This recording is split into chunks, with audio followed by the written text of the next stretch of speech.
நம் பிதாவாகிய தேவனுக்கு கர்த்தர் இயேசு மூலம் மகிமை உண்டாவதாக. என்னை நினைவு கூறும்படி இதை செய்யுங்கள் என்றார். பஸ்கா கால சிந்தனைகள். நாம் எதை நினைவு கூறுகின்றோம்? நாம் 4 மாபெரும் காரியங்களை நினைவு கூறுகின்றோம். அவை பின்வருமாறு: 1.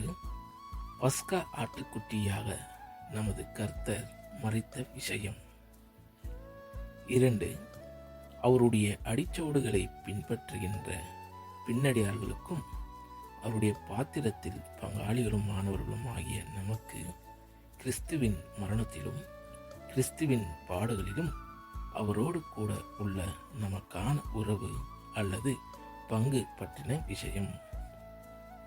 3. தற்கால இரவில் நிகழும் இந்த கடந்து போகுதலுக்கு பின் விரைவாக வரப்போகின்ற மாபெரும் விடுதலையை எதிர்பார்த்தவர்களாக இப்பஸ்காவை நாம் அனுசரிக்கின்றோம். 4.